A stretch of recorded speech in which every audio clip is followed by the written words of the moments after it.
Thank you so much for joining us. I'm Laddie Williams. We begin with a quick review of the markets. We start with the European stock markets, which closed high on Friday as investors digested the key U.S. jobs report. The UK FTSE 100 was up by 0.07%. The German DAX gained 0.39%, while the France CAC 40 index notched up by 0.12%. Shares of some airlines sank after the UK removed Portugal from its so-called green list of travel destinations. British Airways owner IAG fell 0.9%, while Wizz Air was down 3.3%.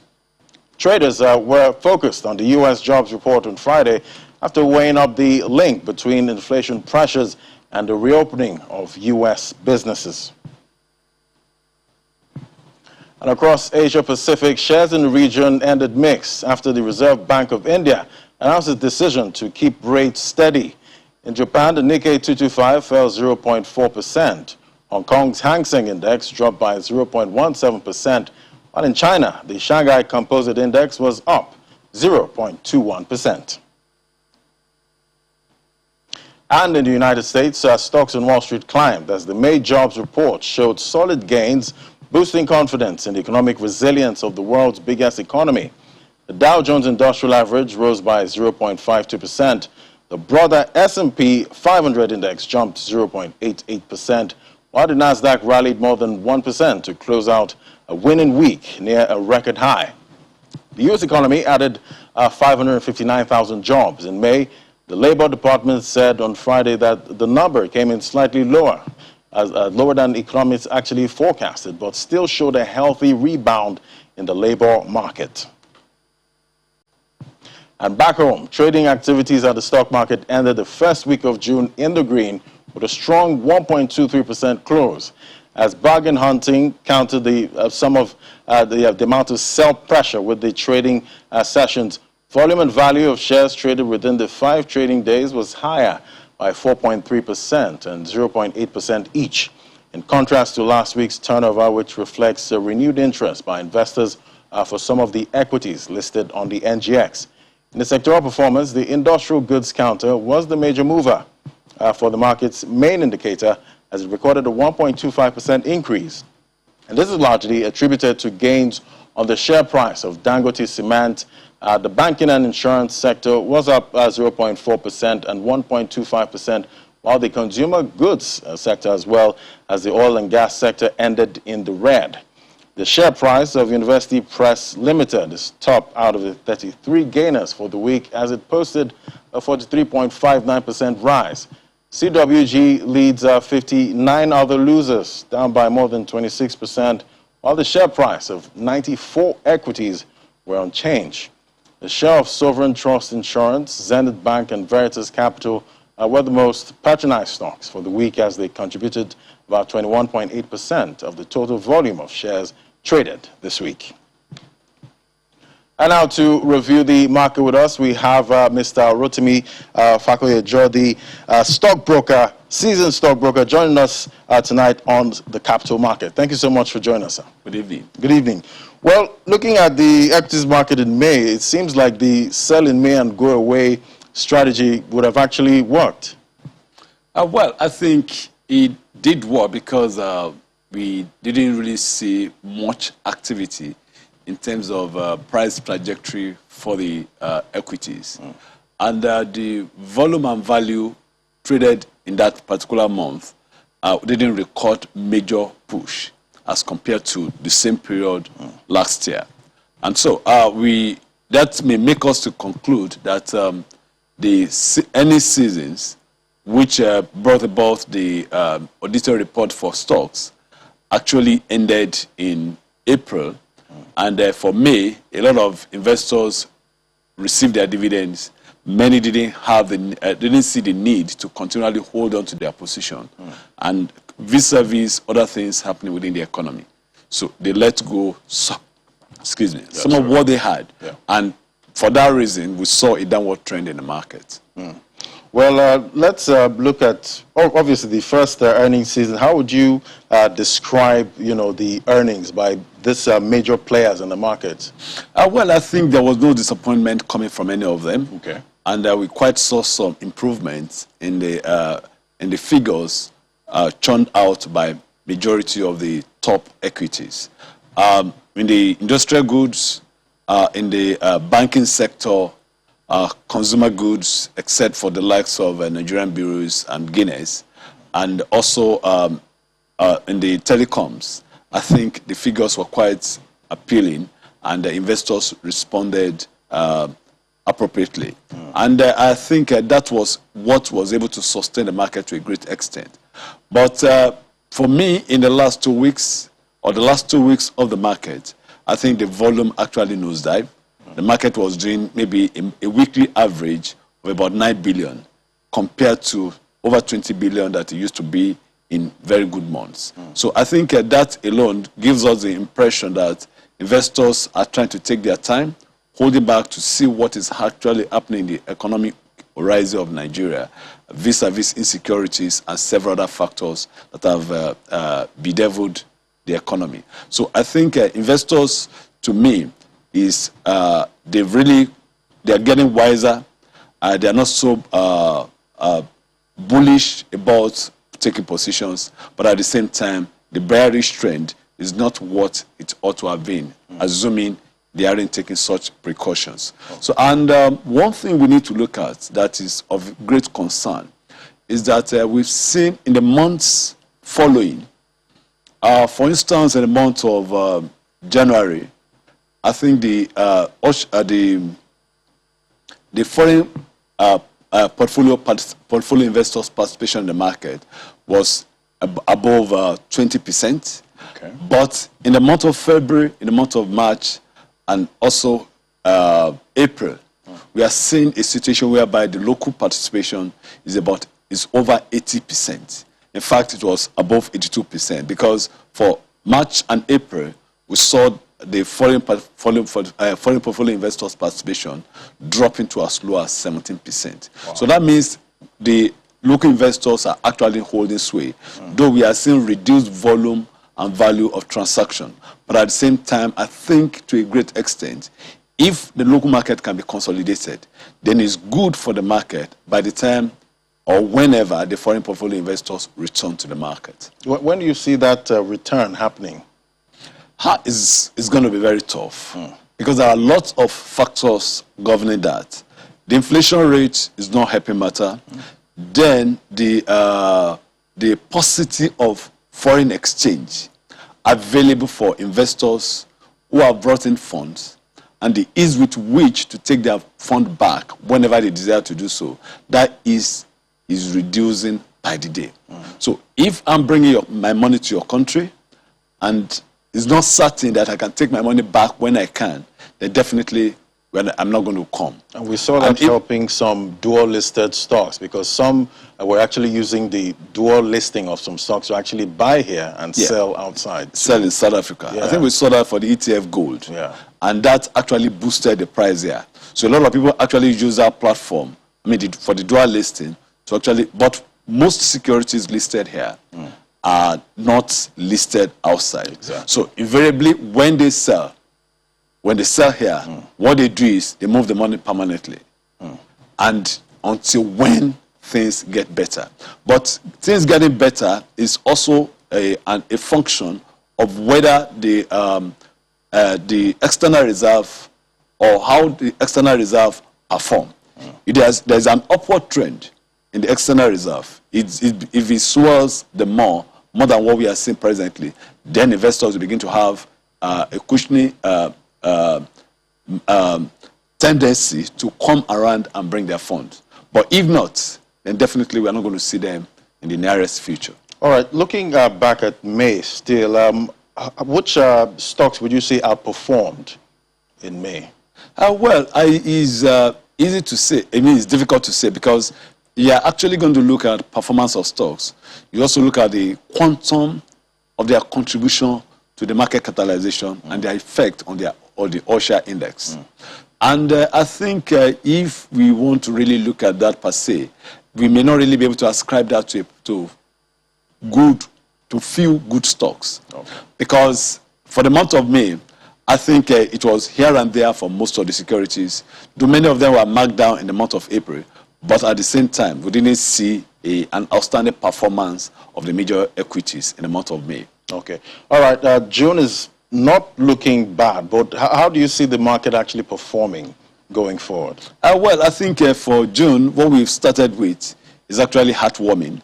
At least a 1.23% in the first week of the month, compared to negative trend that trailed the last 3 weeks. Yeah. And I think that alone is comforting. And for me, I believe as we trend in the month of June, we are definitely approaching the month of July, when the half-year results of most of the major companies are going to be released. And for some, it's going to come as audited, especially for some stocks in the banking sector like Zenith Bank, GT Bank, UBA, Access, and Stanbic. So for those ones, you're going to see investors trying to reposition again, because such audited reports come with interim dividend. So that means an earning or a return for investors in cash in the medium term. So we're going to see activities more in the banking sector in the month of June. And we're going to definitely, that also will impact on the OSHA index, and I believe that will be positive. Okay. But what stocks are you presently watching right now? Well, I think the eyes are actually on the banking sector stocks, and also on Dangote Cement. Last year, Dangote Cement made a proposition to buy back some of their shares. And they did that to an extent, but not to the volume that they actually will have done. They want to continue that trend this year again. So when they happened last year, we saw a good trajectory for the price of Dangote Cement. And I think investors are really looking at it closely, having done their AGM, and they have endorsed that position, waiting for regulatory approval for them to continue what they had started last year. So you will see that, I think, in about 2 days, we saw the price of Dangote Cement actually inching up. And I think maybe for investors that are savvy, actually know what they are doing, I think now may be a good time for them to actually venture into taking positions in Dangote Cement and also the banking sector stocks. At the debt market, we've seen a lot of activity on the FMDQ exchange. We've seen Boa Cement, now Fitson, and Union Bank Series 8 and 9 commercial paper. What do you think is driving these listings? Well, I think the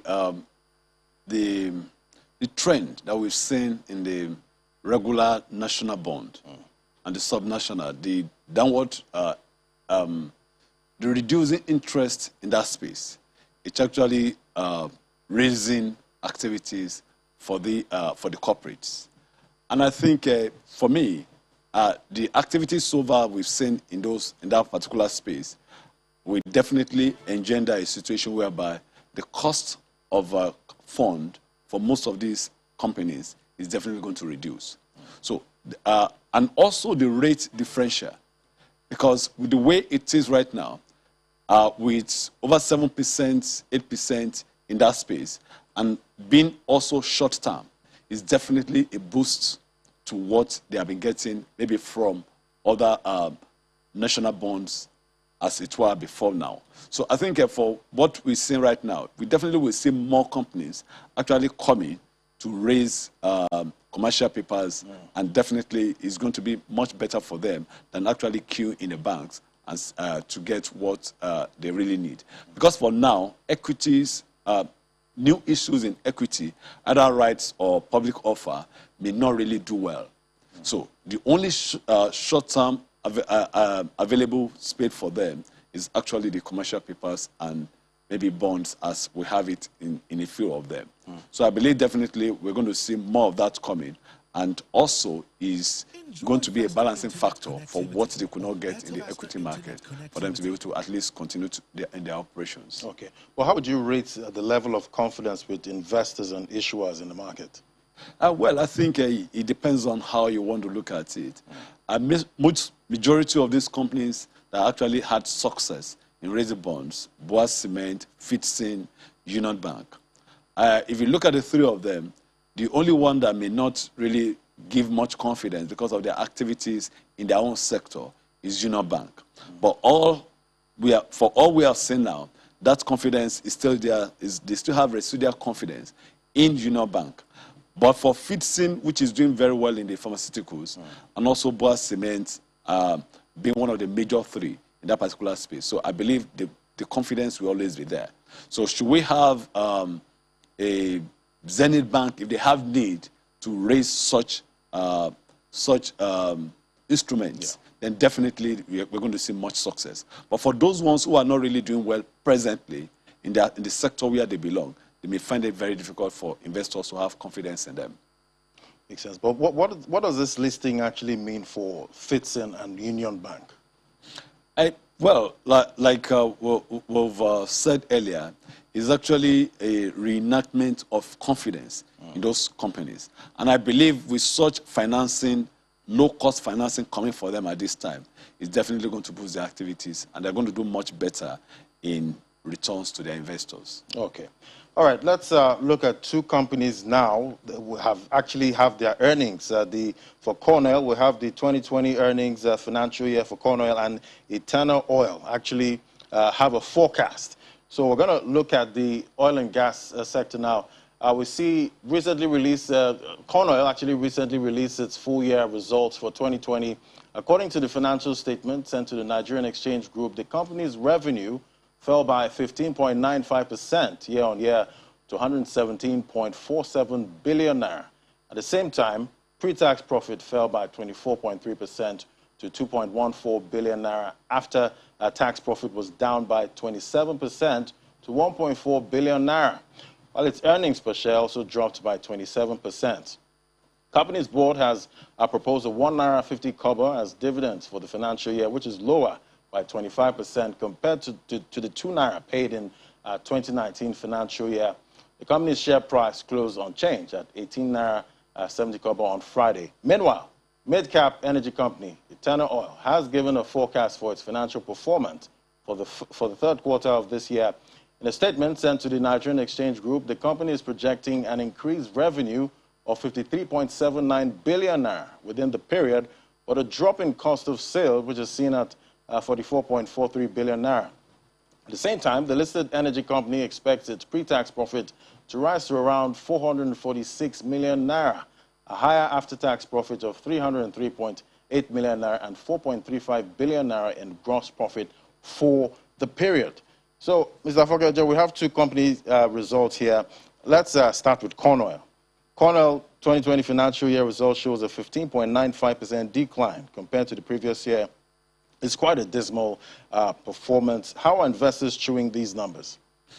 Well, for that particular sector, which involves mobility of people, we saw that for the figures they have posted, it's not limited to corn oil alone. We've seen Forte